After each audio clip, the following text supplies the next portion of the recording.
Conselheira Ana Veloso.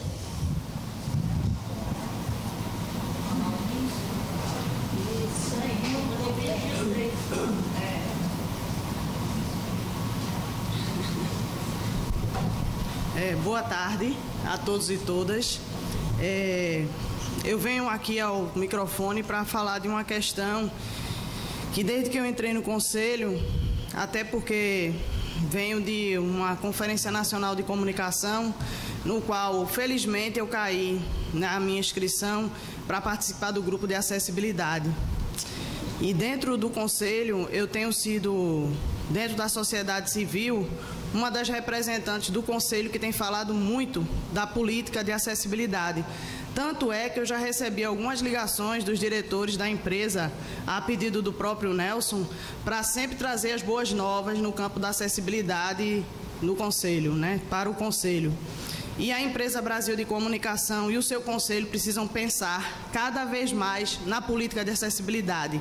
E dentro do Conselho, a gente precisa também, não só quem não é o sujeito político, no caso eu não sou uma pessoa com deficiência, mas a gente tem se colocado, não é, Maria da Penha, sempre nessa linha de frente para que a EBC tenha sua política de acessibilidade para as pessoas surdas, para as pessoas que não enxergam também, e também a própria questão física do acesso aos estúdios e às empresas e às rádios e à TV. Então, eu penso que na proximidade de uma discussão, inclusive que a própria conselheira Maria da Penha também tem o seu mandato que está prestes, né, a finalizar, como o meu também e de outros conselheiros, a gente precisa considerar, no âmbito de uma política de acessibilidade, que o Conselho abre espaço, sim, para ter o sujeito político, pessoa com deficiência, participando do Conselho, porque é importante dar voz ao sujeito político, por mais que nós tenhamos a sensibilidade e o compromisso ético-político com a defesa da causa. Mas é importante que, em sintonia também com a política que a empresa já vem tentando empreender, que já tem boas novas e tentativas, né? Inclusive, quando a gente discutia, junto com o Nelson, os cortes que a empresa tem sofrido ao longo dos últimos anos por conta de contingências do orçamento da EBC, que a gente sempre coloca a importância de, nesses cortes, não afetar a importante iniciativa que a EBC vem tentando fazer de tornar sua programação cada vez mais acessível para as pessoas com deficiência.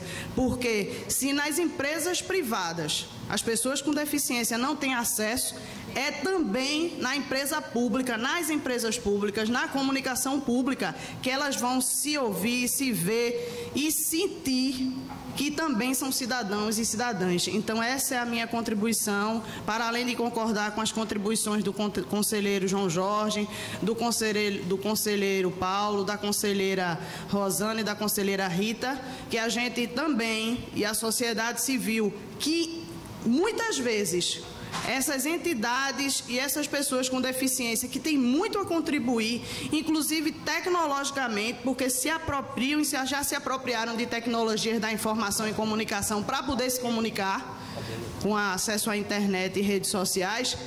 Inclusive, essas pessoas que teriam grandes contribuições, não necessariamente elas estarão institucionalizadas ou representadas por instituição A, B, C, D ou E.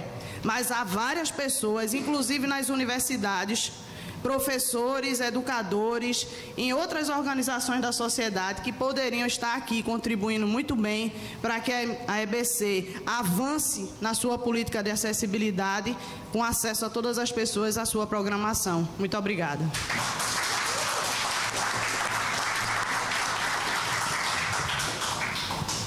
Mariana? Algum outro conselheiro? Conselheira Eliane? Sim? Vai falar? Não, acho que não está tão vivo só. Tá bom. O conselheiro Takashi? Takashi? Não. Não, na verdade, só fazer uma... Acho que a gente recebeu nessa... A gente, como a Ana já colocou, a gente enviou para o cadastro da ouvidoria, e uma das das manifestações que a gente recebeu foi perguntando se a audiência pública tinha tradução em Libras. E a gente realmente nunca tinha pensado nisso. E a partir da próxima reunião, a gente ainda tentou entrar em contato com a direção da empresa, que foi super solícita, mas não tinha condições, que foi super de última hora, de fato. Mas já foi uma grande contribuição para a gente pensar até o próximo modelo da audiência pública, que com certeza a gente vai tentar fazer já com tradução de Libras. Obrigada, obrigada. Conselheira Maria da Penha, queremos ouvi-la. O microfone lá atrás, né?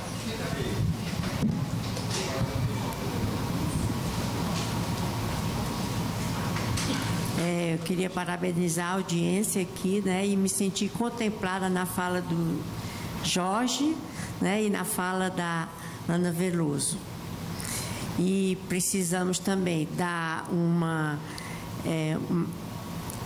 questão, trabalhar a questão da violência contra a mulher através de estatísticas que não correspondem à realidade, como o Paulo falou, né? Porque na realidade essa estatística é feita pelo IPEA, onde ela diz que a violência contra a mulher diminuiu em relação antes da lei e depois da lei, né? Quer dizer, nós estamos com 7 anos que a lei foi sancionada.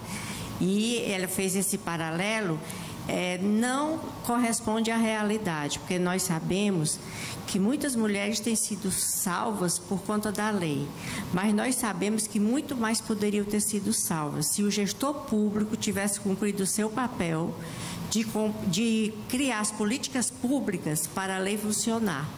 Porque nenhuma lei funciona no papel, ela tem que ser trabalhada. E o que nós encontramos é a cultura machista interferindo no gestor público.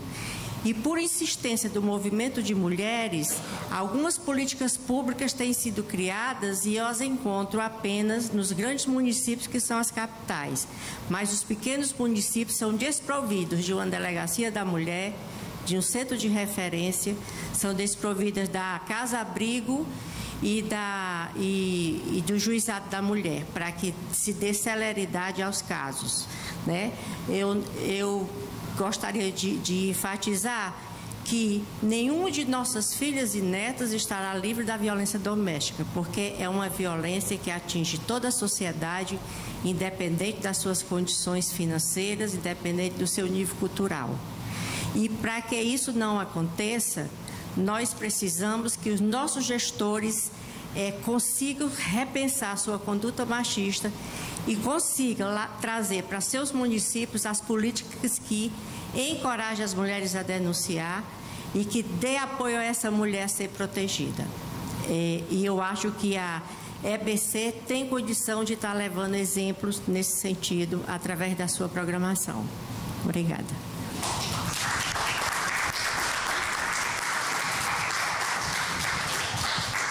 Eu pergunto, Priscila, tem alguma outra contribuição? Não? Alguém mais? O Cláudio tinha pedido... Ah, tem mais uma. Só um pouquinho, Cláudio. Só um minutinho.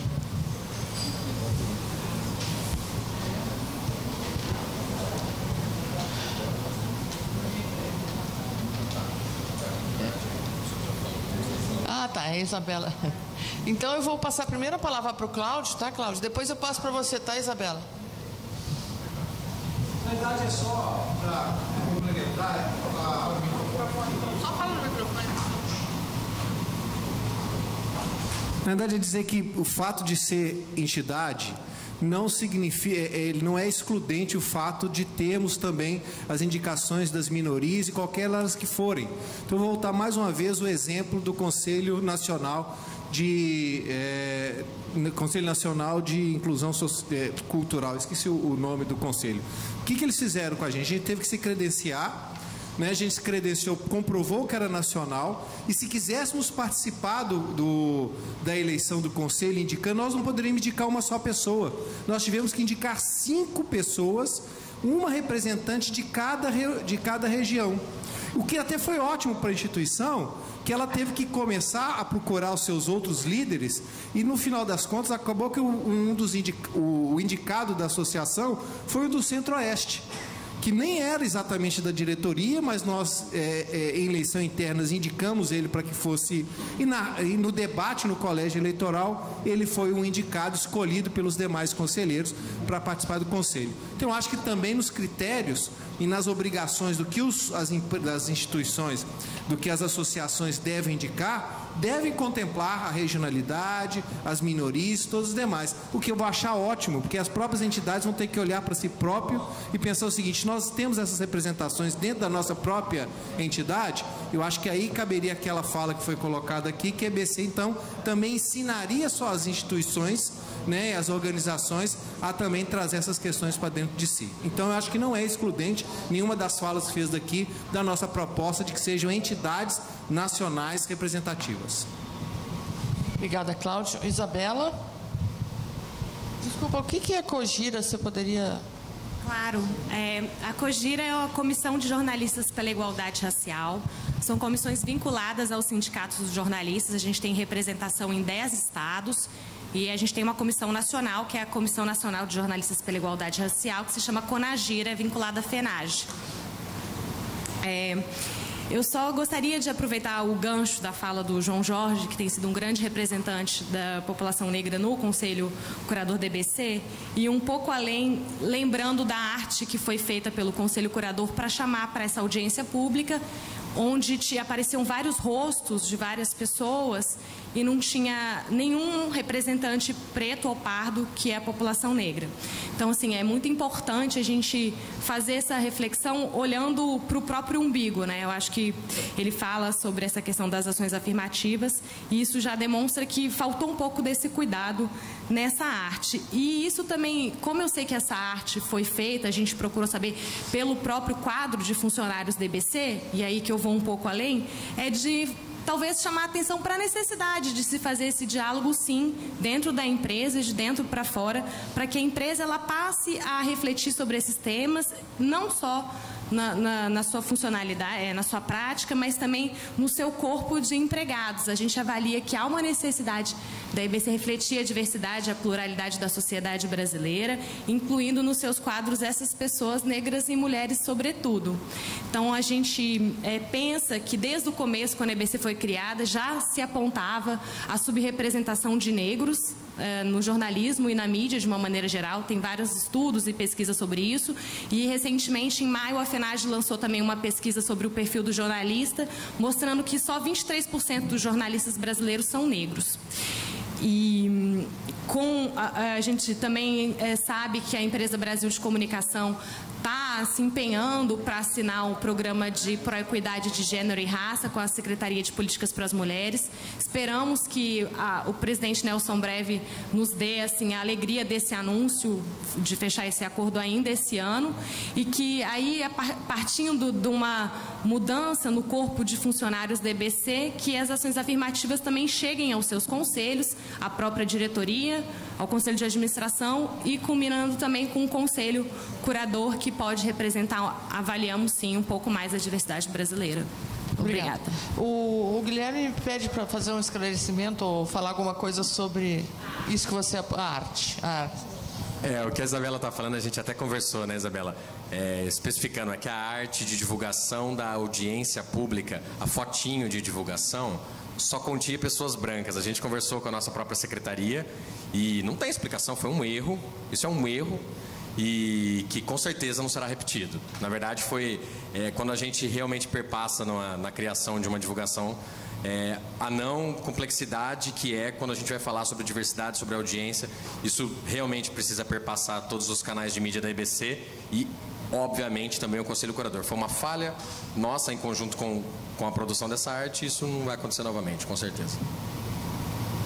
Obrigada. A Carla Thaís dos Santos, do Centro de Estudos Barão de Tararé. Boa tarde a todos. Eu sou membro aqui da coordenação regional da Barão de Tararé. Nós estamos muito felizes por poder participar dessa audiência pública. Sem dúvida alguma, a EBC é uma empresa estratégica para a soberania do nosso país, para o desenvolvimento da nossa comunicação, para o reconhecimento da identidade do nosso povo brasileiro, e por isso que nós consideramos fundamental que essa audiência ela aconteça quanto mais lugares, né, de maneira mais ampla, melhor. E aí nós gostaríamos de refletir um pouco sobre o que trouxe esses acontecimentos de junho, essas manifestações que tomaram conta do nosso país, em especial aqui no Rio de Janeiro, né? Todo dia aqui tem passeata. O que isso tem trazido de novo, né, para essa narrativa do jornalismo, do fazer da comunicação? Nós entendemos que há elementos interessantes em jogo a partir desse cenário. E por isso acreditamos que esses elementos precisam também fazer parte desse conselho curador da EBC. Se nós queremos, né, uma empresa que tenha condições, que tenha capacidade de fazer frente ao monopólio midiático que hoje nós vemos, né, na televisão aberta, é preciso também incorporar essas novidades, né, que de certa maneira a gente já vê a EBC testando e experimentando, mas que talvez precise ser intensificada dado esse novo elemento. Nós percebemos aí durante as jornadas de junho, né, que em muitos momentos canais como o canal da Globo, como a Band e outros canais de TV aberta perderam espaço para as narrativas, para os comunicadores que estavam nas ruas, né? E que em muitos momentos não tem de fato a infraestrutura que a gente vê nesses grandes veículos de comunicação. Então, se a gente puder também contemplar essa questão nos critérios do nosso novo conselho, dos novos conselheiros, né, que vão participar do conselho curador, ou de entidades, né, que possuem um diálogo ou participação com esses novos movimentos, nós consideramos muito, muito importante. E por fim, apenas registrar que na nossa avaliação a programação, né, da TV Brasil vem cada vez melhorando mais, mas a gente ainda encontra muitas lacunas, né, para que ela possa se desenvolver e se consolidar realmente como um canal de televisão atrativo, que possa conquistar, né, o coração dos brasileiros para essa nova proposta de comunicação. E nesse sentido é fundamental, do nosso ponto de vista, que a gente tenha um canal de televisão na TV aberta. Acho que essa é uma luta fundamental da EBC para que a gente possa alcançar novos patamares de qualidade e de democracia. Se nós queremos, né, como a Rosane bem registrou aqui, que a EBC seja conhecida, que esse conselho curador se torne, seja apropriado, né, pelo movimento de comunicação no país, é fundamental e estratégico, né, que a gente tenha esse espaço na TV aberta. É isso. Muito obrigada. Obrigada, Carla. Mais alguém? Conselheira Eliane, a senhora não vai falar hoje? Estou provocando. Não, estou brincando. Então, por favor, contribua. Aqui na frente, por favor.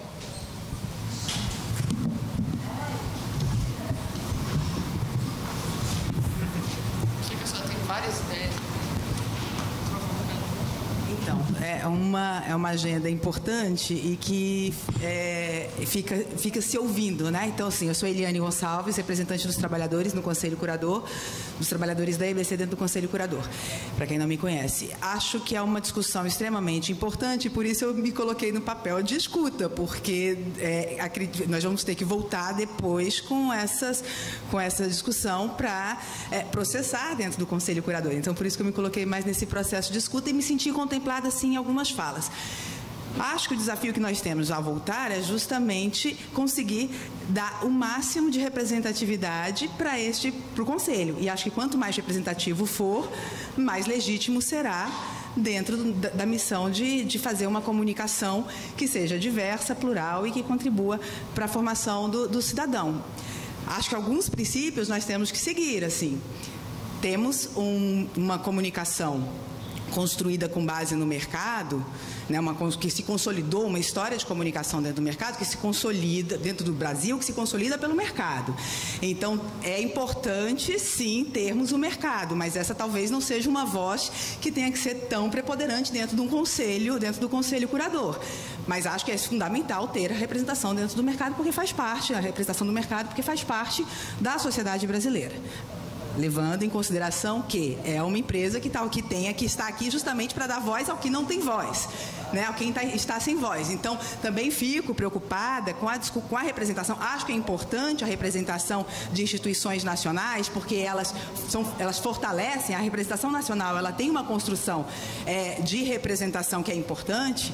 né? Ela exige uma organização que é importante, mas eu acho que se nos limitarmos à representação nacional, podemos silenciar vozes que não estão presentes, né? Que aí é o cordelista, né? O cordelista, enfim, acho que nós temos que estar atentos, e esse é um desafio, assim, acho, por isso que eu fiquei silenciada ali, porque eu acho que é o momento de ouvir, porque temos uma decisão importante para tomar no desenho desse edital, que é justamente conseguir dar essa representatividade e a legitimidade que é necessária para o Conselho. E também tem o drama na hora os conselheiros, como eles vão escolher os indicados. Também tem um outro momento, né?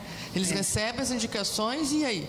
Eu acho que é fundamental. Também é uma outra discussão. Do que a gente vai fazer para frente. Então, acho que por isso eu escolhi a minha postura ali de silenciar. Eu tenho uma representação, assim, que eu acho que me dá uma legitimidade, que é o fato de ter sido eleita, e isso dá uma autonomia, dá uma representatividade que eu acho que é importante dentro de uma construção que, inclusive, quer dar autonomia dentro da... A gente está no ano que vem a gente tem Copa do Mundo, nós temos eleições e, se quisermos ser públicos, não podemos ser governamentais, pura e simplesmente. Acho que a gente tem que pensar em política, assim, de Estado. Isso tudo é desafio dentro da EBC, que tem um financiamento, né, que tem um orçamento amarrado na União, que tem indicação do presidente e do diretor-geral pela SECOM, né, pela Presidência da República, e que tem a designação dos conselheiros.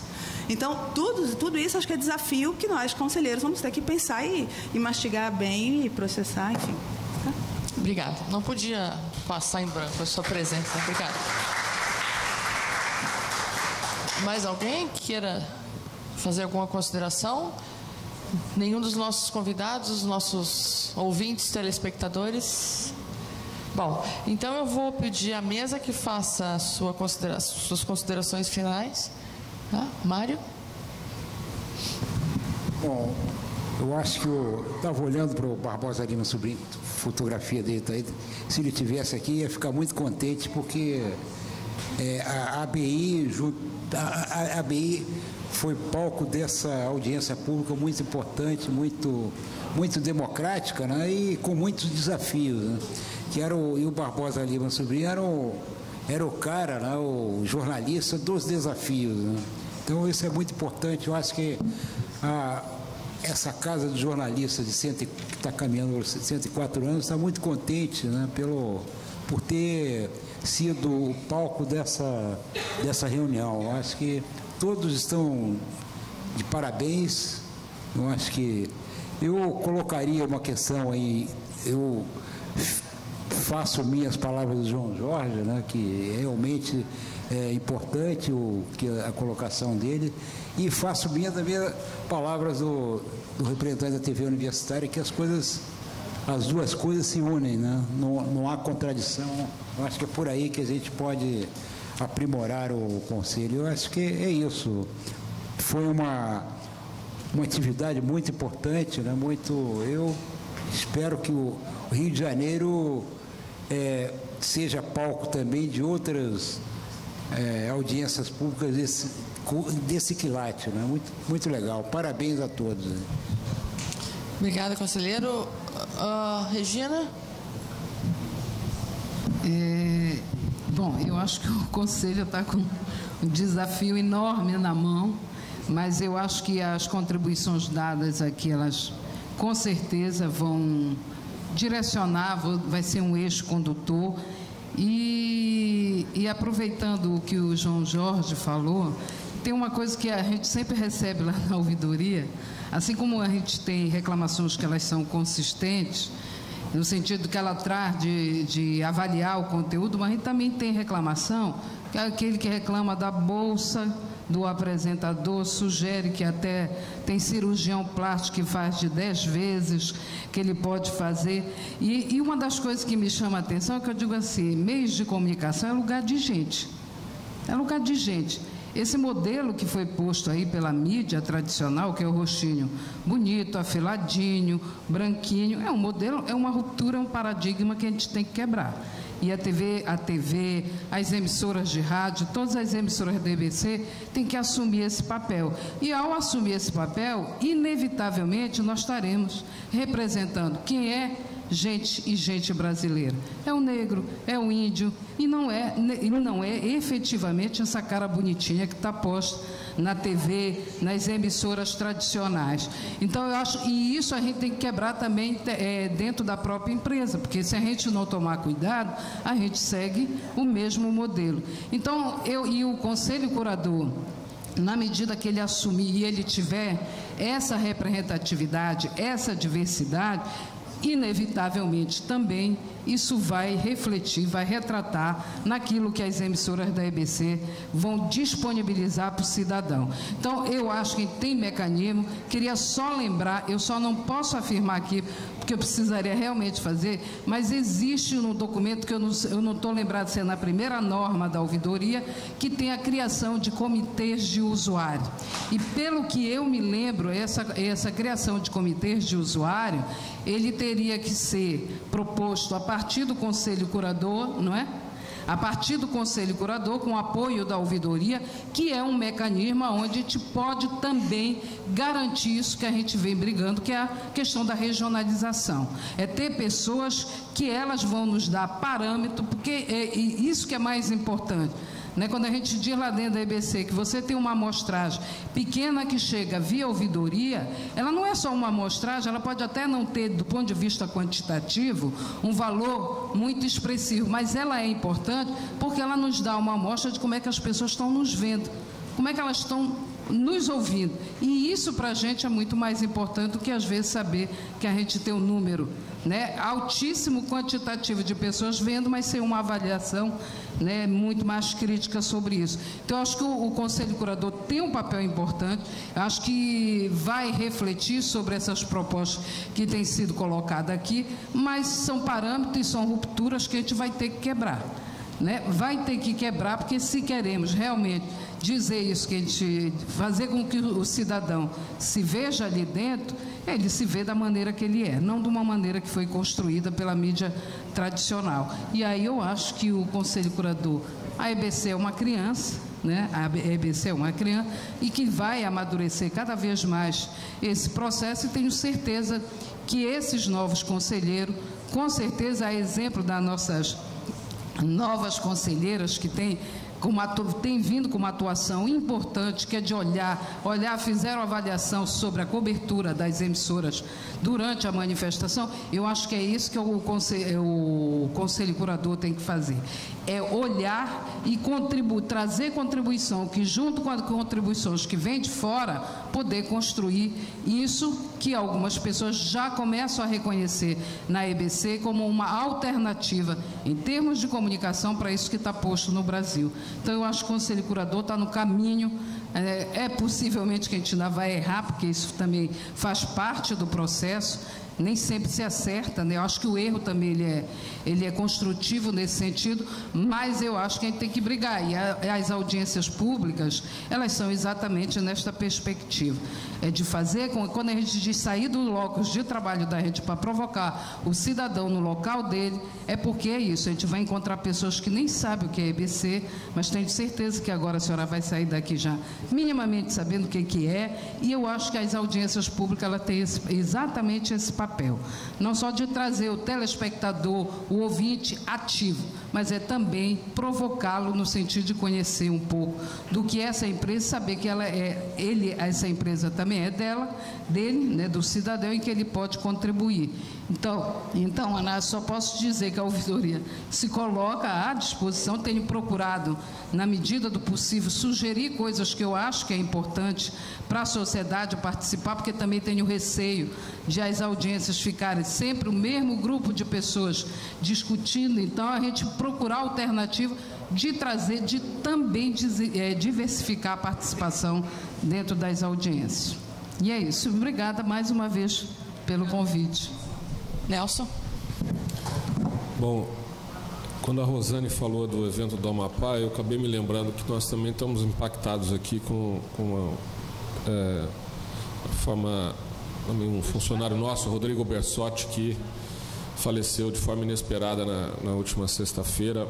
É um rapaz novo, com menos de 35 anos de idade, que era o coordenador da nossa área de tecnologia da informação e estava colocando em pé o nosso MAN aqui no Rio de Janeiro. Então, queria só lembrar também essa homenagem. Também estamos nesse momento aí de impacto com uma morte que para nós foi muito trágica também, por ser uma pessoa nova e tão, de repente, com um fulminante ataque cardíaco, faleceu. Eu esqueci de mencionar uma coisa aqui que eu acho que é importante mais para o Ângelo, tá aí ainda. E houve uma mudança importante na última semana no Minicom, que eu acho que é importante para a comunicação pública como um todo, mas para as rádios comunitárias em particular, porque houve uma divisão da área. Você tinha duas áreas na área de radiodifusão, uma de consignações e outra de fiscalização. Consignação envolvia tanto comerciais quanto públicas e comunitárias, e a fiscalização também. Portanto, era tratar mais ou menos como você queria tratar igualmente os desiguais. Houve essa modificação e agora você tem uma área que cuida dos meios comerciais, tanto a consignação quanto a fiscalização, e a outra que cuida dos meios públicos, que vai ser coordenada pelo Otávio Pierante. Então, portanto, acho que é um avanço. O Minicom também tem procurado dar respostas para a realidade, né, distinta que nós vivemos nos meios de comunicação aqui. Queria dizer que acho que a parte mais significativa dessa segunda parte é a parte, acho que envolveu mais essa questão da participação dos segmentos não hegemônicos da sociedade. E eu acho que na fala do João Jorge é uma fala muito bem representada, e também na hora que foi complementado pela Isabela, até do exemplo que a gente não percebe no dia a dia. Isso é uma coisa que a gente não percebe, porque nós temos uma matriz que se formou ao longo de muitos anos, uma forma de uma cultura hegemônica, e que isso tem que ser combatido todos os dias, incansavelmente, porque senão não avança, há uma resistência. Isso não é nem demérito, nem privilégio nosso. Isso é a sociedade brasileira, e aqui é um meio que tem que estar atento, mais do que em outros, a isso também. Nós temos procurado nos aproximado das áreas governamentais que têm sido, né, mais parceiras desses movimentos, no sentido de colocar a comunicação também, porque há também uma incompreensão, talvez, da parte de como a comunicação é importante também para a alteração dessa matriz cultural, e nós temos nos colocado à disposição. E nas conferências, acho que alguém mencionou aqui a parte da comunicação e cultura, e nós sentimos muita falta no documento que está sendo analisado para discussão da Conferência Nacional de Cultura, a falta da comunicação. Ela está en passant, assim, muito de leve. Então, eu pedi contribuições nossas para, ainda dentro do grupo organizador, a gente fazer isso, e não na própria conferência, trabalhar mais a temática da comunicação, assim como nas outras conferências precisamos trabalhar, na Conferência de Mulheres, na Conferência de Igualdade Racial, na Conferência de Acessibilidade, né, de pessoas com deficiência e tudo mais. A gente tem que trabalhar cada vez mais, e intensamente, porque senão não muda a matriz. Não muda, as pessoas sabem que a gente se esforça, fala, recomenda, determina, e isso vai, desce, mas chega na hora, o panfleto vem sem aquelas recomendações que a gente está procurando sempre dar, e a gente não percebe. E isso que é o pior. A gente acaba não percebendo que não está contemplado. Então, assim, eu estou muito solidário a essa causa e tenho batalhado por ela internamente, e conto com o apoio de vocês, como sempre deram, para que a gente fique com esse ferrinho de dentista permanente, né, em cima da área operacional da empresa, para que a gente possa mudar. Nós temos a obrigação de estar na frente dos outros nessa questão. Eu queria também dizer que a questão desse processo, né, que a gente formou o mercado, né, o modelo de negócio da comunicação no Brasil de uma forma deturpada, ao longo de tantos anos, que é um modelo voltado para o mercado, para vender as coisas, né? Quem sabe, né, não sei, esse programa, né, mencionado aqui da questão da nudez e tudo mais, quem sabe é para estimular a venda de produtos dos sex shops, né, provavelmente, muito mais do que para dar algum tipo de orientação em relação à orientação sexual que a gente precisa dar para os nossos jovens, nossos adolescentes. Então, é um pouco essa matriz de como é que os programas são feitos e a necessidade que eles têm de ter audiências para vender produtos. Isso é uma coisa que me incomoda demais e que sei que vocês todos também que estão aqui. E o processo de mudança dessa matriz, ele é um processo difícil e lento.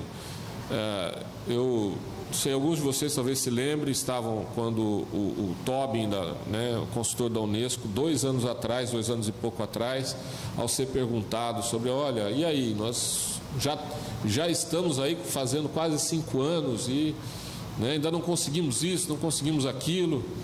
E ele disse, olha, por conta desse processo em que a comunicação não foi entendida pela sociedade de vocês como um serviço público, ela foi entendida como uma forma de vender produtos, mercadorias, por causa disso o modelo está todo deturpado, ao contrário do que aconteceu na Europa, né?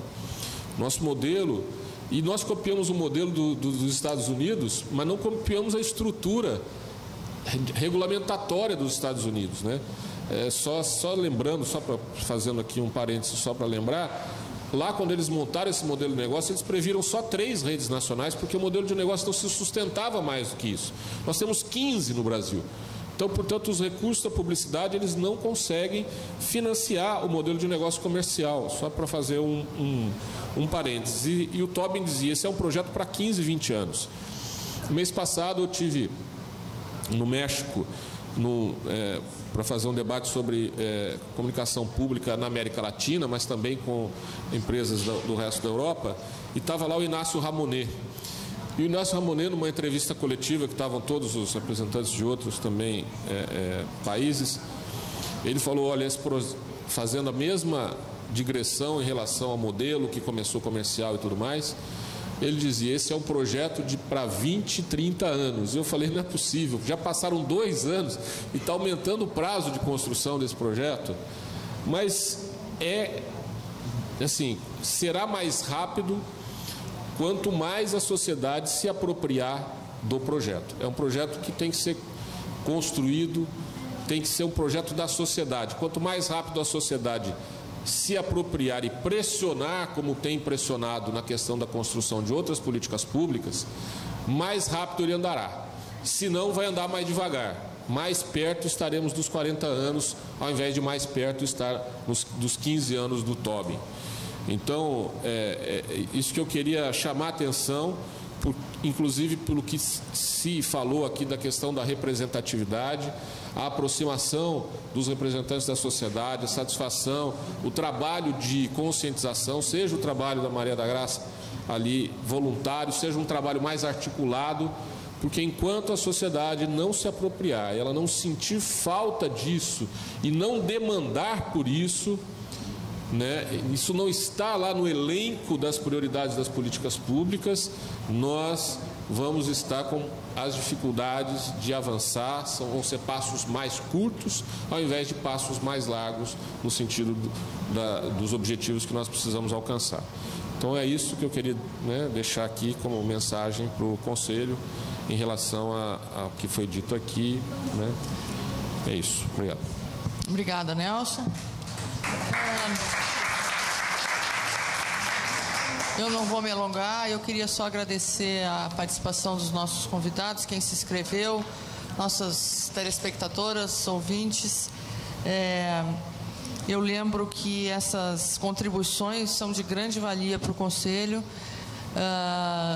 Quero assegurar que haverá consequência, quer dizer, vamos debruçar sobre esse modelo, vamos decidir, de acordo com o pensamento médio dos conselheiros, evidentemente, aquilo que nós considerarmos melhor, evidentemente, para a sociedade.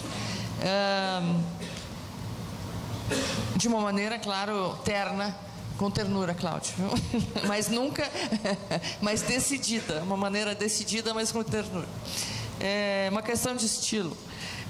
Eu queria convidar todos, amanhã nós temos uma outra atividade pela manhã, às 9h30, na sede da EBC, na Rua da Relação número 18, um debate com a seguinte temática: ficção e dramaturgia na programação da EBC. Estão todos convidados. E lembrar ainda que hoje foi realizada a audiência pública, mas o edital com a consulta pública já está no site do Conselho Curador e pode receber contribuições até o dia 1º de dezembro. Tá? O e-mail é conselho.curador@ebc.com.br. Ok? Alguma dúvida, algum questionamento? Não. Isso, de contribuição. Ah, desculpa, sobre o modelo, exatamente. Se a senhora tiver contribuição, isso, tá? conselho.curador@ebc.com.br. Ok? Obrigada a todos, boa tarde. Antes, só queria fazer um pequeno comercial aqui da Associação Brasileira de Imprensa. Na quarta-feira, a partir das 16 horas, estaremos realizando, dentro da Semana de Democratização dos Meios de Comunicação, um seminário sobre democratização dos meios de comunicação. Todos estão convidados, começa às 16 horas, com participação de vários, do Silvio Tendler e outros, enfim. Quarta-feira, 16 de outubro, a partir das 16 horas. É isso.